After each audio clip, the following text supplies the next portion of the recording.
+2 business സ്റ്റഡീസിൽ financial management വളരെ പ്രാധാന്യമുള്ളൊരു ചാപ്റ്ററാണ്. ഒരു എസ്സേ ക്വസ്റ്റ്യൻ അതിൽ നിന്ന് പ്രതീക്ഷിക്കാവുന്നതാണ്. Finance is the life blood of every business activity. ഒരു ഹ്യൂമൻ ബോഡിയിൽ ബ്ലഡിന് എത്രത്തോളം ഇമ്പോർട്ടൻസ് ഉണ്ടോ അത്രത്തോളം ഇമ്പോർട്ടൻസ് ആണ് ഫിനാൻസിന് ഒരു ബിസിനസ് സ്ഥാപനത്തിലുള്ളത്. ഫിനാൻസ് ഇല്ലാന്നുണ്ടെങ്കിൽ ഒരു ബിസിനസ് പ്രവർത്തനവും നടക്കുന്നതല്ല. ആയതിനാൽ ഫിനാൻസ് മാനേജ്മെൻറ്റ് വളരെ പരമപ്രധാനമായ ഒരു മാനേജ്മെൻറ്റ് ഫംഗ്ഷനാണ്. It is concerned with estimating required fund, finding out source of fund, effective utilisation collected fund. എത്ര ക്യാപിറ്റൽ ആവശ്യമുണ്ട്, എത്ര ഫണ്ട് ആവശ്യമുണ്ട് എന്ന് ആദ്യം എസ്റ്റിമേറ്റ് ചെയ്യണം. അതിനുശേഷം അത് ഏത് സോഴ്സിൽ നിന്ന് കളക്ട് ചെയ്യാം, കളക്ട് ചെയ്ത ഫണ്ട് ഫലപ്രദമായി എങ്ങനെ ഉപയോഗിക്കാം. ഇതാണ് ഫിനാൻഷ്യൽ മാനേജ്മെൻറ്റ് ഉദ്ദേശിക്കുന്നത്.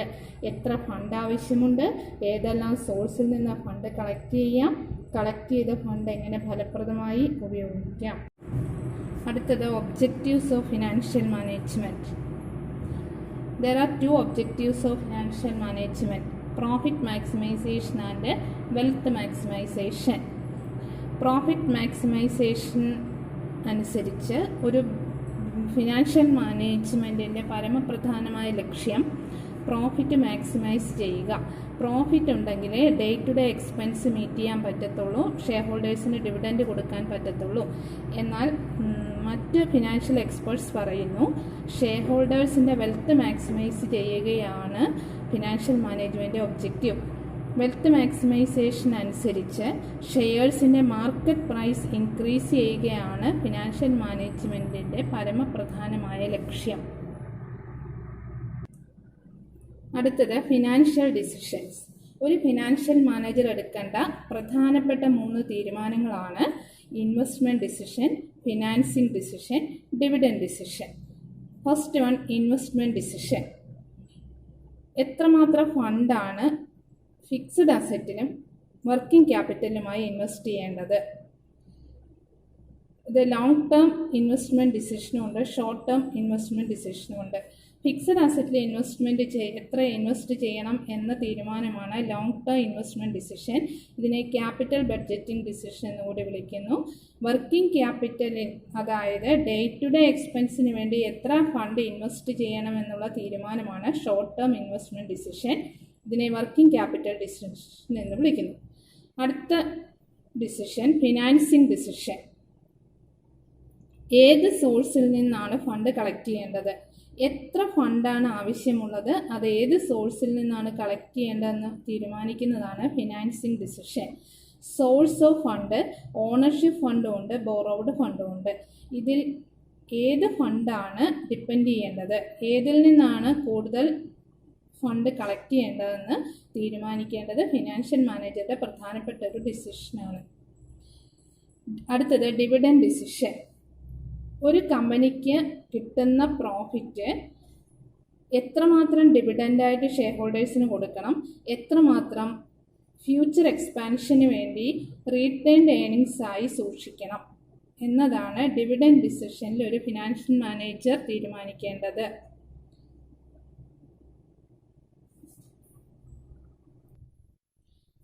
ഒരു ഫിനാൻഷ്യൽ മാനേജർ തീരുമാനങ്ങൾ എടുക്കുമ്പോൾ കൺസിഡർ ചെയ്യേണ്ട ചില ഫാക്ടേഴ്സ് ഉണ്ട്. അതേതൊക്കെയാണെന്ന് നോക്കാം. ഒന്നാമതായി ഇൻവെസ്റ്റ്മെൻറ്റ് ഡിസിഷനെ എഫക്റ്റ് ചെയ്യുന്ന factors. First one, cash flow of the project. ആ പ്രോജക്റ്റിന് എത്ര ക്യാഷ് ഔട്ട്ഫ്ലോ ഇൻഫ്ലോ ഉണ്ട്. രണ്ടാമത്തെ ഘടകം ദ റേറ്റ് ഓഫ് റിട്ടേൺ. ആ പ്രോജക്റ്റിൽ നിന്ന് എത്ര റിട്ടേൺ കിട്ടും. മൂന്നാമത്തെ factor risk involve in that project. ആ പ്രോജക്റ്റിൽ എത്രമാത്രം റിസ്ക് ഉണ്ട്.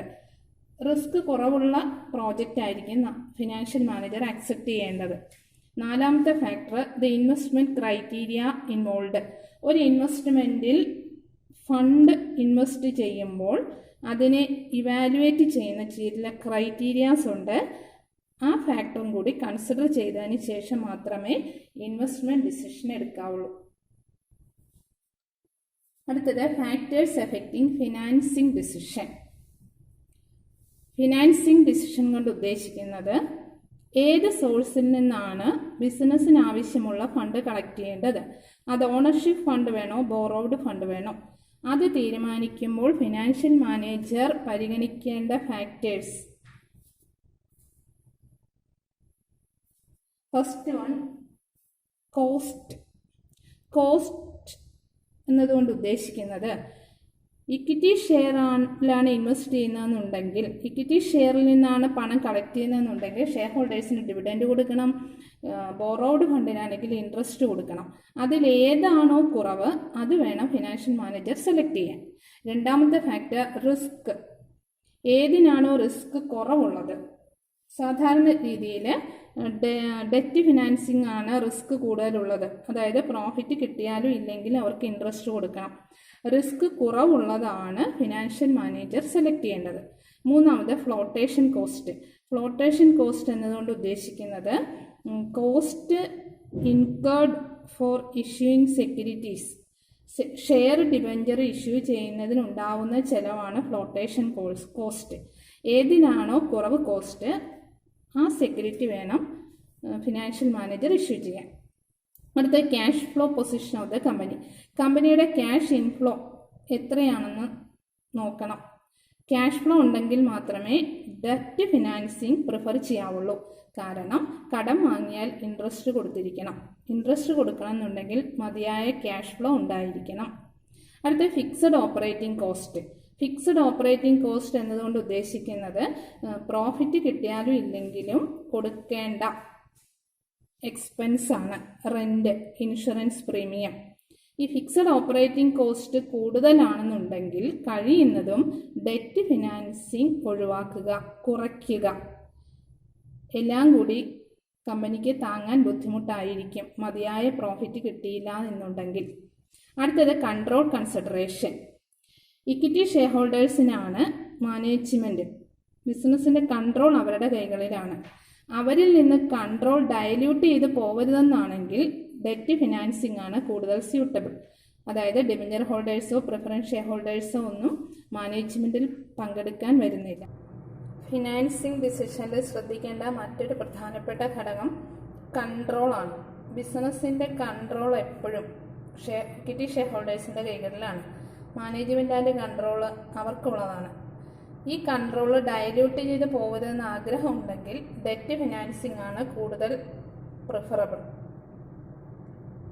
ഡിബഞ്ചർ ഹോൾഡേഴ്സോ പ്രിഫറൻസ് ഷെയർ ഹോൾഡേഴ്സോ ഒന്നും മാനേജ്മെന്റിലും കൺട്രോളിലും പങ്കെടുക്കാൻ വരുന്നില്ല. അപ്പോൾ ഇക്വിറ്റി ഷെയർ ഹോൾഡേഴ്സിന് തന്നെ കൺട്രോൾ വേണമെന്ന് ആഗ്രഹമാണെങ്കിൽ ഡെറ്റ് ഫിനാൻസിങ് ആയിരിക്കും കൂടുതൽ സ്യൂട്ടബിൾ. അടുത്ത point, state of capital market. Boom പീരീഡിൽ പബ്ലിക് ഷെയർസിൽ ഇൻവെസ്റ്റ് ചെയ്യാനാണ് താല്പര്യം കാണിക്കുന്നത്. എന്നാൽ ഡിപ്രഷൻ പീരീഡിൽ ഡിബഞ്ചറിൽ ഇൻവെസ്റ്റ് ചെയ്യാനായിരിക്കും താല്പര്യം കാണിക്കുന്നത്. Factors affecting dividend decision.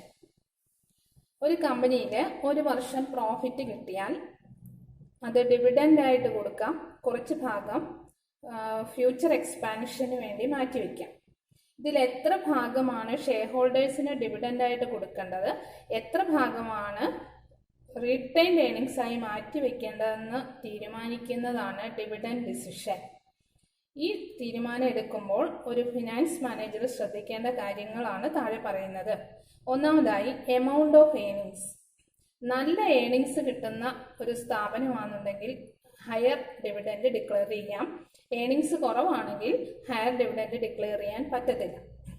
രണ്ടാമത്തെ പോയിന്റ്, സ്റ്റെബിലിറ്റി ഓഫ് ഏർണിങ്സ് ആണ്. സ്ഥിരമായ ഏർണിങ്സ് ഉണ്ടെങ്കിൽ മാത്രമേ ഹയർ ഡിവിഡൻഡ് ഡിക്ലെയർ ചെയ്യാൻ പറ്റത്തുള്ളൂ. ഒരു വർഷം ഹയർ ഡിവിഡൻഡ് ഡിക്ലെയർ ചെയ്തിട്ട് അടുത്ത വർഷം കുറവായാൽ അത് ഷെയർ ഹോൾഡേഴ്സിന്റെ ഡിസാറ്റിസ്ഫാക്ഷന് കാരണമാകും. അതുകൊണ്ട് ഏർണിങ്സ് സ്ഥിരമാണെന്നുണ്ടെങ്കിൽ മാത്രം ഹയർ ഡിവിഡൻഡ് ഡിക്ലെയർ ചെയ്യുക. മൂന്നാമത്തെ പോയിന്റ്, സ്റ്റെബിലിറ്റി ഓഫ് ഡിവിഡൻഡ് ആണ്. സ്ഥിരമായി നല്ല ഡിവിഡൻഡ് ഡിക്ലെയർ ചെയ്യുകയാണെങ്കിൽ അത് തന്നെ കൊടുത്തുകൊണ്ടിരിക്കേണ്ടി വരും. ഹയർ ഡിവിഡൻഡ് തന്നെ കൊടുക്കേണ്ടി വരും. നാലാമത്തെ പോയിന്റ്, ഗ്രോത്ത് ഓപ്പർച്യൂണിറ്റീസ് ആണ്. ഫാസ്റ്റ് ഗ്രോയിങ് ബിസിനസ് ആണെങ്കിൽ, ഒരു ബിസിനസ്സിന് ഗ്രോത്ത് ഓപ്പർച്യൂണിറ്റീസ് ധാരാളം മുന്നിലുണ്ടെങ്കിൽ കിട്ടുന്ന പ്രോഫിറ്റ് മുഴുവൻ ഡിവിഡൻഡ് ആയിട്ട് കൊടുക്കരുത്. റീറ്റെയിൻഡ് ഏർണിങ്സ് കുറച്ച് മാറ്റി വെച്ചിരിക്കണം. Next point, cash flow position. Cash flow ഉണ്ടെങ്കിൽ മാത്രമേ ഹയർ ഡിവിഡൻഡ് കൊടുക്കാൻ പറ്റത്തുള്ളൂ. ഡിവിഡൻഡ് കൊടുക്കാനുള്ള ക്യാഷ് ബിസിനസ്സിൽ വരണം. Then 6th point shareholders preference. ചില ഷെയർ ഹോൾഡേഴ്സിന് ഒരു ഫിക്സഡ് ഇൻകം പ്രതീക്ഷിക്കുന്നവരാണ്. അവർക്ക് ഒരു മിനിമം അല്ലെങ്കിൽ ആവറേജ് റേറ്റ് ഓഫ് ഡിവിഡൻഡ് കൊടുത്തിരിക്കണം. The next point taxation policy. Tax rate കൂടുതലാണെങ്കിൽ ഹയർ ഡിവിഡൻഡ് ഡിക്ലെയർ ചെയ്യാതിരിക്കുന്നതാണ് നല്ലത്.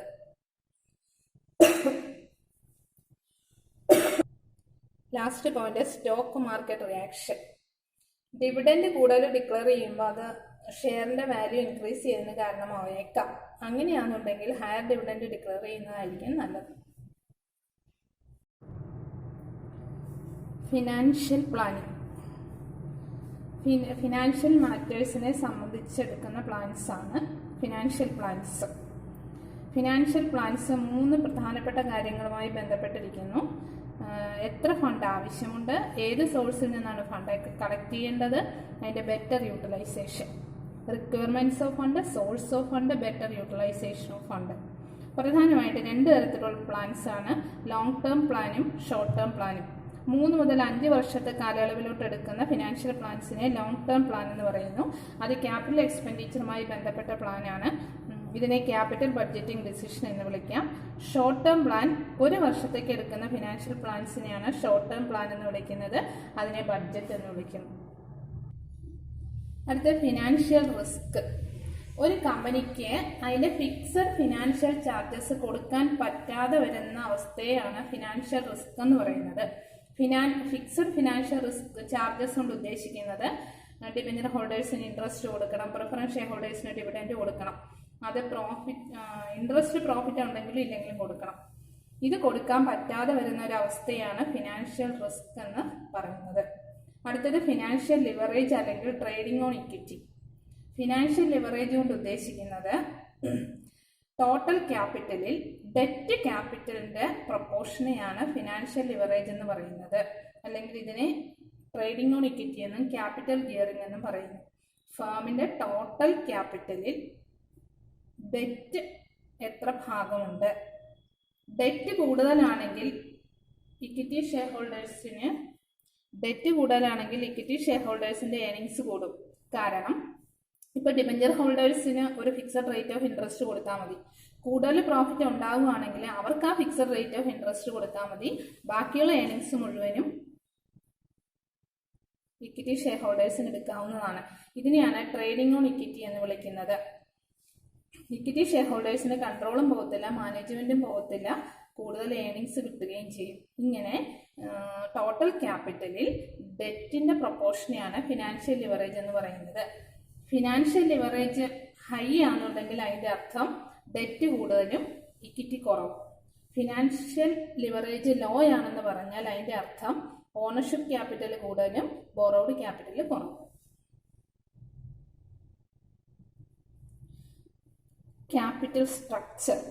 ക്യാപിറ്റൽ സ്ട്രക്ചർ എന്നുകൊണ്ട് ഉദ്ദേശിക്കുന്നത് ഒരു കമ്പനിയുടെ ക്യാപിറ്റലൈസേഷന്റെ ഭാഗങ്ങളാണ്. Composition or makeup of capitalisation of a company. അതായത് ക്യാപിറ്റലിൽ എന്തൊക്കെ ഉൾപ്പെട്ടിട്ടുണ്ട്, ഷെയർ ആവാം, ഡിബെഞ്ചർ ആവാം, ലോൺ ആവാം, റിസർവ് ആവാം. ഇതിന്റെ ഓരോന്നിന്റെയും പോർഷൻ എത്രയാണ്, അതാണ് ക്യാപിറ്റൽ സ്ട്രക്ചർ കൊണ്ട് ഉദ്ദേശിക്കുന്നത്. ടോട്ടൽ ക്യാപിറ്റലിൽ ഷെയർ എത്ര, ലോൺ എത്ര, ഡിബെഞ്ചർ എത്ര, റിസർവ് എത്ര, ബോണ്ട് എത്ര, അതാണ് ക്യാപിറ്റൽ സ്ട്രക്ചർ. ഈ ക്യാപിറ്റൽ സ്ട്രക്ചറിനെ സംബന്ധിക്കുന്ന തീരുമാനങ്ങൾ എടുക്കുമ്പോൾ ശ്രദ്ധിക്കേണ്ട ഫാക്ടേഴ്സ് വളരെ ഇമ്പോർട്ടൻ്റ് ആണ്. അതിലൊന്നാമത്തത് trading on equity. Trading on equity എന്ന് പറഞ്ഞാൽ ഫിക്സഡ് ഇൻട്രസ്റ്റ് ബെയറിംഗ് സെക്യൂരിറ്റീസ് കൂടുതലായി ഇഷ്യൂ ചെയ്യുക. ഡിബെഞ്ചർ, പ്രിഫറൻസ് ഷെയർ, ഇവർക്കൊരു ഫിക്സഡ് റേറ്റ് ഓഫ് റിട്ടേൺ കൊടുത്താൽ മതി. ഡിബെഞ്ചർ ഹോൾഡേഴ്സിന് fixed rate of interest, preference share ഹോൾഡേഴ്സിന് അവരുടെ ഫിക്സഡ് റേറ്റ് ഓഫ് ഡിവിഡൻഡ്. കൂടുതൽ പ്രോഫിറ്റ് ഉണ്ടായാലും അവർക്ക് അത്രയും കൊടുത്താൽ മതി. ബാക്കിയുള്ള പ്രോഫിറ്റ് മൊത്തം ഇക്വിറ്റി ഷെയർ ഹോൾഡേഴ്സിന് കിട്ടും. അപ്പോൾ ഇക്വിറ്റി ഷെയർ ഹോൾഡേഴ്സിന്റെ ഏർണിങ്സ് കൂടും. കൂടാതെ പ്രിഫറൻസ് ഷെയർ ഹോൾഡേഴ്സിനും ഡിബെഞ്ചർ ഹോൾഡേഴ്സിനും മാനേജ്മെന്റിലോ കൺട്രോളിലോ ഒന്നും പങ്കുണ്ടാവത്തില്ല. ഇക്വിറ്റി ഷെയർ ഹോൾഡേഴ്സിൽ നിന്ന് കൺട്രോൾ ഡൈല്യൂട്ട് ചെയ്ത് പോകത്തുമില്ല. അതാണ് ട്രേഡിംഗ് ഓൺ ഇക്വിറ്റി കൊണ്ട് ഉദ്ദേശിക്കുന്നത്. രണ്ടാമത്തെ പോയിന്റ് ക്യാഷ് ഫ്ലോ പൊസിഷൻ. നല്ല ക്യാഷ് ഫ്ലോ ഉണ്ടെങ്കിൽ മാത്രമേ കടം വാങ്ങാൻ പറ്റത്തുള്ളൂ. കറക്റ്റായിട്ട് ഇൻട്രസ്റ്റ് കൊടുക്കാനുള്ള ക്യാഷ് ഫ്ലോ ഉണ്ടെങ്കിൽ മാത്രമേ ഡെറ്റ് ഫിനാൻസിങ് ക്യാപിറ്റൽ സ്ട്രക്ചറിൽ ഉൾപ്പെടുത്താൻ പറ്റത്തുള്ളൂ. മൂന്നാമത്തെ point interest coverage ratio. Interest coverage ratio എന്നതുകൊണ്ട് ഉദ്ദേശിക്കുന്നത് കമ്പനിക്ക് കിട്ടുന്ന പ്രോഫിറ്റ് ഫിക്സഡ് ഇൻട്രസ്റ്റ് ബെയറിംഗ് സെക്യൂരിറ്റീസിന് കൊടുക്കാനുള്ള ഇൻട്രസ്റ്റോടെ കവർ ചെയ്യുന്ന പ്രോഫിറ്റ് കിട്ടുവാണെങ്കിൽ മാത്രമേ ഡെറ്റ് ഫിനാൻസിങ് പ്രിഫർ ചെയ്യാൻ പറ്റത്തുള്ളൂ. അടുത്ത റിട്ടേൺ ഓൺ ഇൻവെസ്റ്റ്മെന്റ് റേഷ്യോ. ഈ ഇൻവെസ്റ്റ് ചെയ്യുന്നതിൽ നിന്ന് കിട്ടുന്ന റിട്ടേൺസ് റേഷ്യോ നോക്കണം. മതിയായ റിട്ടേൺ ഉണ്ടെങ്കിൽ മാത്രമേ നമുക്ക് ഡെറ്റ് ഫിനാൻസിങ് പ്രിഫർ ചെയ്യാൻ പറ്റത്തുള്ളൂ. അടുത്ത cost of debt. Equity share ഹോൾഡേഴ്സിന് പ്രിഫറൻസ് ഷെയർ ഹോൾഡേഴ്സിന് ഡിവിഡൻഡ് കൊടുക്കണം. ഡിബഞ്ചറാണ് ഇഷ്യൂ ചെയ്യണമെങ്കിൽ ബാങ്ക് ലോൺ ആണെന്നുണ്ടെങ്കിൽ അവർക്ക് ഇൻട്രസ്റ്റ് കൊടുക്കണം. അതിനെയാണ് കോസ്റ്റ് എന്നതുകൊണ്ട് ഉദ്ദേശിക്കുന്നത്. ഈ കോസ്റ്റ് ഏതിനാണോ കുറവ് അതായിരിക്കും നമ്മൾ ക്യാപിറ്റൽ സ്ട്രക്ചറിൽ കൂടുതലായി ഉൾപ്പെടുത്തേണ്ടത്. അടുത്ത ടാക്സ് റേറ്റ്. ഷെയർ ഹോൾഡേഴ്സിന് ഡിവിഡൻഡ് കൊടുക്കുകയാണെങ്കിൽ ടാക്സ് ഡിഡക്ഷൻ കിട്ടത്തില്ല. എന്നാൽ ഡിബഞ്ചർ ഹോൾഡേഴ്സിന് കൊടുക്കുന്ന ഇൻട്രസ്റ്റ് ടാക്സ് ഡിഡക്റ്റബിൾ ആണ്. അപ്പം നമുക്ക് ടാക്സ് കുറയ്ക്കണം എന്നുണ്ടെങ്കിൽ ഹയർ ടാക്സ് വരികയാണെന്നുണ്ടെങ്കിൽ ഡെറ്റ് ഫിനാൻസിങ് ആയിരിക്കും നല്ലത്. അടുത്ത point flotation cost. Flotation cost കൊണ്ട് ഉദ്ദേശിക്കുന്നത് സെക്യൂരിറ്റീസ് ഇഷ്യൂ ചെയ്യുമ്പോൾ ഉണ്ടാവുന്ന എക്സ്പെൻസ് ആണ്. പ്രോസ്പെക്ടസ് ഇഷ്യൂ ചെയ്യുന്നതിനുള്ള കോസ്റ്റ്, ബ്രോക്കറേജ് കൊടുക്കുന്നത്, അണ്ടർ റൈറ്റിംഗ് കമ്മീഷൻ തുടങ്ങിയവയാണ് ഫ്ലോട്ടേഷൻ കോസ്റ്റ് വരുന്നത്. ഇതിൽ ഏത് സെക്യൂരിറ്റി ഇഷ്യൂ ചെയ്യുമ്പോഴാണോ ഫ്ലോട്ടേഷൻ കോസ്റ്റ് കുറവ് വരുന്നത് അത് പ്രിഫർ ചെയ്യുന്നതായിരിക്കും നല്ലത്. അടുത്ത point risk consideration. Securities select ചെയ്യുമ്പോൾ അല്ലെങ്കിൽ സോഴ്സ് സെലക്ട് ചെയ്യുമ്പോൾ അതിനുണ്ടാവുന്ന റിസ്ക് കൂടി കൺസിഡർ ചെയ്യണം. സാധാരണയായിട്ട് ഡെറ്റ് ഫിനാൻസിങ്ങിനാണ് റിസ്ക് കൂടുതൽ. അതായത് പ്രോഫിറ്റ് ഉണ്ടെങ്കിലും ഇല്ലെങ്കിലും അവർക്ക് ഇൻട്രസ്റ്റ് കൊടുക്കണം, അവരുടെ എമൗണ്ട് തിരിച്ചു കൊടുക്കണം, നിശ്ചിത കാലയളവിനുള്ളിൽ തിരിച്ചു കൊടുക്കണം.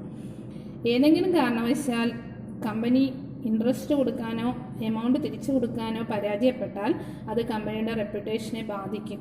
ക്രെഡിറ്റേഴ്സിൻ്റെ വിശ്വാസ്യത നഷ്ടപ്പെടും. അതുകൊണ്ട് റിസ്ക് കുറവുള്ള സെക്യൂരിറ്റീസ് സെലക്ട് ചെയ്യുന്നതായിരിക്കും നല്ലത്. അടുത്ത പോയിന്റ് കൺട്രോളാണ്. ഷെയർ ഹോൾഡേഴ്സ്, ഇക്വിറ്റി ഷെയർ ഹോൾഡേഴ്സിനാണ് കമ്പനി മാനേജ്മെൻറ്റ് കൺട്രോൾ എല്ലാം അവരുടെ കൈകളിലാണ്. അത് ഡയല്യൂട്ട് ചെയ്യേണ്ടെന്നാണെങ്കിൽ ഡെറ്റ് ഫിനാൻസിങ് ആയിരിക്കും നല്ലത്. പ്രിഫറൻസ് ഷെയർ ഹോൾഡേഴ്സിനും ഡിബഞ്ചർ ഹോൾഡേഴ്സിനും കമ്പനി മാനേജ്മെൻറ്റിലോ കൺട്രോളിലോ യാതൊരു റോളും ഇല്ല. ആയതുകൊണ്ട് അതായിരിക്കും കൂടുതൽ suitable. Then last point stock market condition. Boom പീരീഡിൽ ഇക്വിറ്റി ഷെയറിൽ ഇൻവെസ്റ്റ് ചെയ്യാനായിരിക്കും പബ്ലിക്കിന് താല്പര്യം. എന്നാൽ ഡിപ്രഷൻ പീരീഡിൽ ഡിബഞ്ചറിൽ ഇഷ്യൂ ചെയ്യുന്നതിനായിരിക്കും കൂടുതൽ താല്പര്യം. അടുത്തത് സോഴ്സസ് ഓഫ് ഫണ്ട്.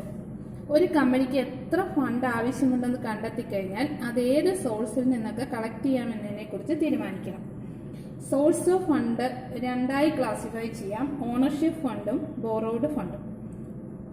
ഓണർഷിപ്പ് ഫണ്ടിൽ വരുന്നത് equity share capital, preference share capital, reserves and surplus, retained earnings. ഇതിൽ പ്രിഫറൻസ് ഷെയർ ക്യാപിറ്റലിന് ഫിക്സഡ് റേറ്റ് ഓഫ് ഡിവിഡൻഡ് കൊടുക്കണം. പ്രോഫിറ്റ് ഉണ്ടെങ്കിൽ മാത്രം കൊടുത്താൽ മതി. എന്നാൽ ഇവർക്ക് കൊടുത്തതിന് ശേഷം ഇക്വിറ്റി ഷെയർ ഹോൾഡേഴ്സിന് ഡിവിഡൻഡ് അതാത് വർഷം തീരുമാനിച്ചാൽ മതി. റിസർവ്സ് ആൻഡ് സർപ്ലസും റീറ്റെയിൻഡ് ഏർണിങ്സും കോസ്റ്റ് ഒന്നും ഇല്ലാത്ത ഇന്റേണൽ ഫിനാൻസിങ് ആണ്. അടുത്ത ബോറോഡ് ഫണ്ട് കടം വാങ്ങുകയാണ് ചെയ്യുന്നത്. കമ്പനിക്ക് ആവശ്യമുള്ള ക്യാപിറ്റൽ കടം വാങ്ങുന്നു. അതിൽ വരുന്നത് loans, debentures, public deposit etcetera. ഇവർക്ക് ഇൻട്രസ്റ്റ് ആണ് കൊടുക്കേണ്ടത്. അത് പ്രോഫിറ്റ് ഉണ്ടെങ്കിലും ഇല്ലെങ്കിലും ഇൻട്രസ്റ്റ് കൊടുക്കണം. ഇവർക്ക് കൊടുക്കുന്ന ഇൻട്രസ്റ്റ് ടാക്സിൽ നിന്ന് ഡിഡക്റ്റ് ചെയ്യാം. ഇവർക്ക് കൊടുക്കാനുള്ള എമൗണ്ട് ഒരു ഫിക്സഡ് പീരീഡിനുള്ളിൽ തിരിച്ചു കൊടുക്കുകയും വേണം.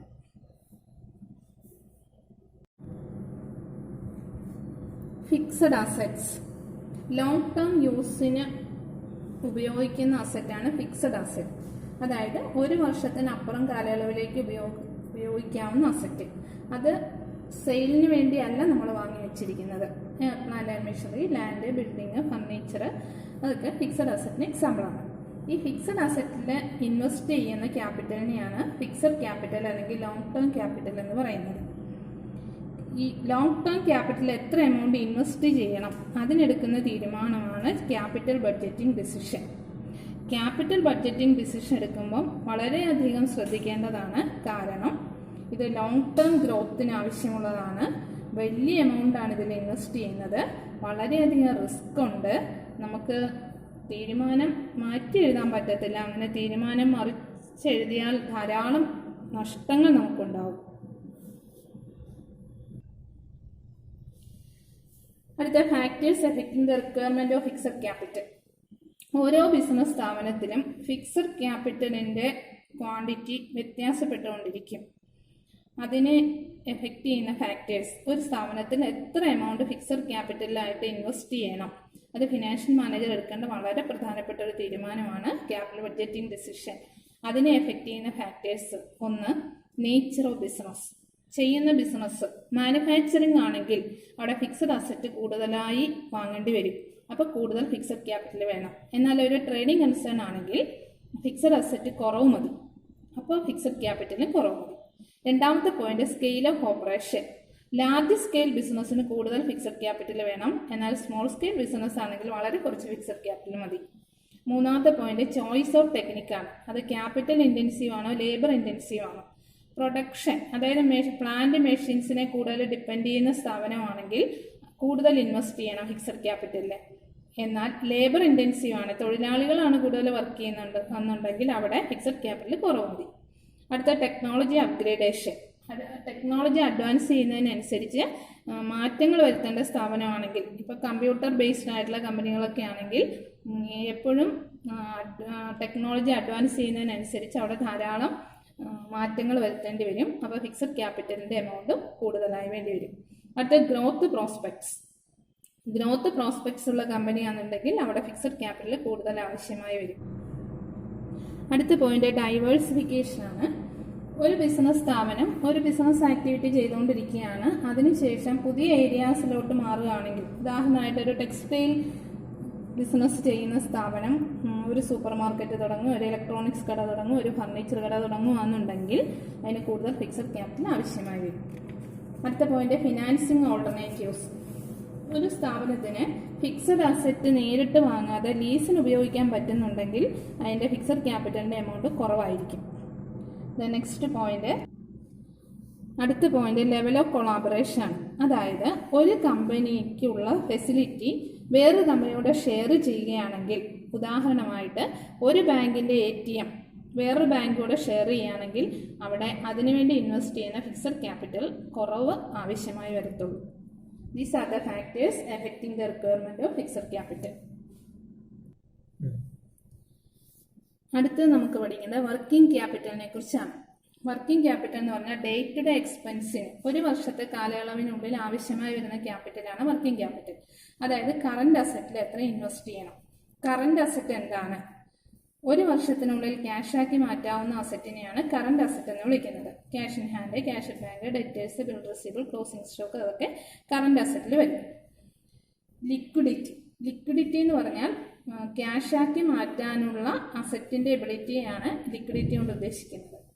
ദെൻ കറണ്ട് ലയബിലിറ്റി, ഒരു വർഷത്തിനുള്ളിൽ അടച്ചു തീർക്കേണ്ട ലയബിലിറ്റിയാണ് current liability. Bills payable, creditors, bank overdraft ഒക്കെ കറണ്ട് ലയബിലിറ്റീസിൽ വരും. അടുത്ത net working capital. Excess of current assets over current liabilities ആണ് net working capital.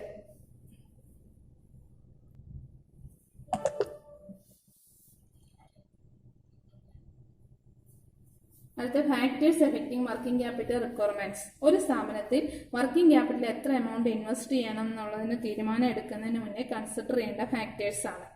First point nature of business. Manufacturing concern ആണെങ്കിൽ അവിടെ കൂടുതൽ വർക്കിംഗ് ക്യാപിറ്റൽ ആവശ്യമുണ്ട്, എന്നാൽ ട്രേഡിംഗ് കൺസേൺ ആണെങ്കിൽ വർക്കിംഗ് ക്യാപിറ്റൽ കുറച്ച് മതി. Then scale of operation. Large scale ബിസിനസ്സിന് കൂടുതൽ വർക്കിംഗ് ക്യാപിറ്റൽ വേണം, സ്മോൾ സ്കെയിൽ ബിസിനസ് ആണെങ്കിൽ വർക്കിംഗ് ക്യാപിറ്റൽ കുറച്ച് മതി. അടുത്ത ബിസിനസ് സൈക്കിളാണ്. ബൂം പീരീഡിൽ പ്രൊഡക്ഷൻ കൂടും, സെയിൽസ് ഒക്കെ കൂടും, അപ്പോൾ കൂടുതൽ വർക്കിംഗ് ക്യാപിറ്റൽ വേണം. എന്നാൽ ഡിപ്രഷൻ പീരീഡിലാണെങ്കിൽ പ്രൊഡക്ഷൻ കുറയും, സെയിൽസ് കുറയും, വർക്കിംഗ് ക്യാപിറ്റൽ കുറച്ച് മതി. Then seasonal factors. സീസണിൽ ഗുഡ്സിൻ്റെ സീസൺ കാലയളവിൽ കൂടുതൽ പ്രൊഡക്ഷൻ നടക്കും, കൂടുതൽ ഡിമാൻഡ് ഉണ്ടാവും, അപ്പോൾ കൂടുതൽ വർക്കിംഗ് ക്യാപിറ്റൽ ആവശ്യമായി വരും. Then credit availed and credit allowed. Credit availed എന്ന് പറഞ്ഞാൽ നമുക്ക് കിട്ടുന്ന വായ്പാ സൗകര്യം. സപ്ലയേഴ്സ് ഒക്കെ നമുക്ക് കടമായിട്ട് സാധനങ്ങൾ, റോ മെറ്റീരിയൽസ് എല്ലാം എത്തിച്ചു തരുന്നുണ്ടെങ്കിൽ നമുക്ക് കുറച്ച് വർക്കിംഗ് ക്യാപിറ്റലിൻ്റെ ആവശ്യമുള്ളൂ. എന്നാൽ ക്രെഡിറ്റ് അലൗഡ് കൊണ്ട് ഉദ്ദേശിക്കുന്നത് നമ്മൾ കസ്റ്റമേഴ്സിന് കൊടുക്കുന്ന വായ്പാ സൗകര്യം. ഡെറ്റേഴ്സ് കൂടുതലാണെങ്കിൽ, വായ്പയായിട്ടാണ്, ക്രെഡിറ്റ് സെയിൽ ആണെന്നുണ്ടെങ്കിൽ നമുക്ക് കൂടുതൽ വർക്കിംഗ് ക്യാപിറ്റൽ ആവശ്യമായി വരും. അടുത്ത ഓപ്പറേറ്റിംഗ് എഫിഷ്യൻസി. വളരെ കാര്യക്ഷമതയോടുകൂടി ബിസിനസ് നടത്തിക്കൊണ്ട് പോകുന്ന ഒരു സ്ഥാപനത്തിന് വർക്കിംഗ് ക്യാപിറ്റൽ വളരെ കുറച്ച് സ്റ്റോക്ക് ചെയ്യേണ്ട ആവശ്യമുള്ളൂ. Then availability of raw materials എല്ലാം സുലഭമാണ്. ഓർഡർ ചെയ്താൽ പറഞ്ഞ സമയത്തിനുള്ളിൽ കിട്ടുന്നുണ്ടെങ്കിൽ കൂടുതൽ സ്റ്റോക്ക് ചെയ്ത് വെച്ച് വർക്കിംഗ് ക്യാപിറ്റലിന്റെ ആവശ്യകത കൂട്ടേണ്ട ആവശ്യമില്ല. റോ മെറ്റീരിയൽ എല്ലാം കറക്റ്റായിട്ട് അവൈലബിൾ ആണെങ്കിൽ വർക്കിംഗ് ക്യാപിറ്റൽ കുറവ് മതി. ഗ്രോത്ത് പ്രോസ്പെക്ട്സ് ഉള്ള ഒരു സ്ഥാപനത്തിന് കൂടുതൽ വർക്കിംഗ് ക്യാപിറ്റൽ ആവശ്യമാണ്. ദെൻ ലെവൽ ഓഫ് കോമ്പറ്റീറ്റേഴ്സ് ധാരാളം ഉണ്ടെങ്കിൽ നമ്മൾ ഗുഡ്സ് കൂടുതൽ സ്റ്റോക്ക് ചെയ്ത് വെക്കേണ്ടി വരും. അപ്പോൾ വർക്കിംഗ് ക്യാപിറ്റൽ കൂടുതൽ ആവശ്യമായി വരും. Thank you.